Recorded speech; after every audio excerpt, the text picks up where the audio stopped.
She signed the invite at midnight, and by sunrise, strangers she met online had already crossed the city to meet her. Pause. Breathe. That sentence should make you sit up. It reads like a horror film, but every line of this episode happened in the real world. Welcome back to StudyCaseX. If you like true crime that feels like a wake-up call, smash that like button and subscribe now, because what you're about to hear will make you question how quickly a screen can turn a stranger into a threat. Have you ever wondered how a simple chat can become an order? Stay with me. He appeared in a private forum like a calm voice in a storm. Confident, articulate, the kind of person who seemed to know exactly what people needed. He called himself a leader, but he didn't rush in with commands. He offered purpose, secret rituals, missions framed as tests, a promise that the lonely and the overlooked could suddenly feel chosen. At first, it was thrills, weird dares, attention, a sense of status within a tight circle. That feeling, being seen, being praised, can act like oxygen when you've been invisible. Why do we crave approval so badly that we'll swallow instructions from someone we never met? The group grew slowly.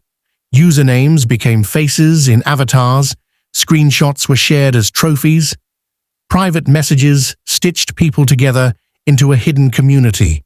Most recruits were ordinary, college students, late-night workers, people who felt out of sync with everyday life. The leader's rule was simple: obey and you're rewarded. Praise in public threads, private validation in DMs. The psychology here is textbook. Social reinforcement converts strangers into a micro-society. Have you ever seen the power of praise push someone to do more than they planned? Tasks began symbolic. Post a strange image, prank a neighbor, do something embarrassing. Each task was framed as initiation, a small sacrifice to prove loyalty. Then the asks shifted.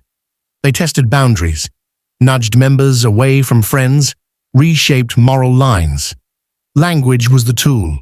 Ordinary acts were recast as heroic. Small compromises became tiny footholds. Imagine you're asked, "It's just this once.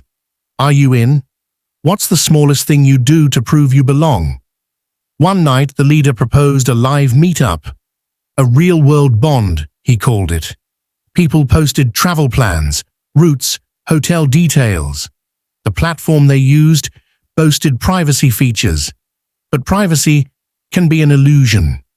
Instructions were precise. Arrive in pairs, phones on silent, say nothing to outsiders. The promise of a genuine connection, after months of online affirmation, was intoxicating. But what if that promise was the bait? How do you weigh the hunger for belonging against a whisper of caution? When two members reached the location, the scene had the weird energy of forced warmth, nervous smiles, guarded laughter, eyes that searched for allies. The leader didn't shout or coerce. He spoke in calm, confident tones, issuing requests and wrapped as loyalty tests. Coercion rarely looks like a villain's mask. It looks like instruction and reassurance. This is crucial. People often obey structure more than they obey morals. Which structure would you follow? The one that tells you to protect a friend, or the one that tells you to follow a directive because everyone else has? Things escalated after a private message leaked. A plan that at first read like a dark prank, but contained a dangerous edge. It spoke of removing a threat, a phrase ambiguous enough to hide intent, but precise enough for those eager to act. Someone argued against it and was quietly ostracized. The social pressure became unbearable. Dissenters found themselves alone. You've probably watched someone be pushed out of a group for asking uncomfortable questions. How fast does peer pressure silence a voice that says, This doesn't feel right. By morning, flashing blue lights and a swarm of reporters turned the neighborhood into a staged scene. I won't go into graphic details. That's unnecessary. But real people were hurt and lives fractured. The leader vanished into the blur of deleted accounts and broken threads, while members suddenly faced the collision of their online allegiance with real law and consequences. At what point does following an instruction cross into criminal responsibility? When does loyalty stop being an excuse? This isn't an isolated freak case. It's an extreme example of a pattern we see again and again. Charismatic authority, incremental compliance, social proof, and isolation. The internet doesn't invent these dynamics. It amplifies them and accelerates them. The mechanics, praise, small commitments, normalization, escalation, are the same ones cults and extremist groups have used for decades. But the web multiplies signals. A leader can reach dozens, hundreds, thousands in hours. When the cost of belonging becomes silence, people pay with actions they once thought impossible. Who sets the norms in your circles? Who decides what's allowed? So, how would you resist if you found yourself inside one of these loops? There are small, practical defenses that actually work. First, slow down.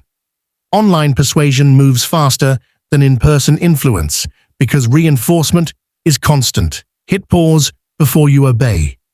Second, get a reality check. Call a friend who's outside the group and ask blunt questions. Third, document everything. Screenshots and timestamps break the illusion of private whispers and protect you later. Could these steps have stopped the tragedy we just examined? Often, yes, because most people who cross the line do so when they feel alone and unchecked. Accountability matters too. Some members later said, "I was just following orders." Legally and ethically, that's rarely accepted. But redemption can start with honesty, admitting harm, seeking help, cooperating with authorities.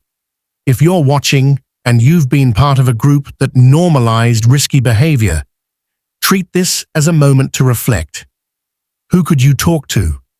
What would you do differently? Parents and educators should hear this next part closely. The gateway is usually curiosity, not malice. Young people are experimenting with identity and testing boundaries. A group that trades constant approval for obedience will find recruits easily. Keep lines of communication open. Ask calm, specific questions. Who are you talking to? What do they ask you to do? If someone's vague or secretive, that's a red flag long before things spiral. Now, a quick but important note.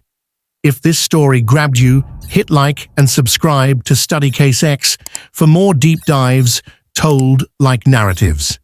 Share this video with someone who spends a lot of time in private online groups. Awareness is prevention. If you've seen an online group go too far, leave a careful comment. I read them. And if you think something dangerous is happening, contact local authorities.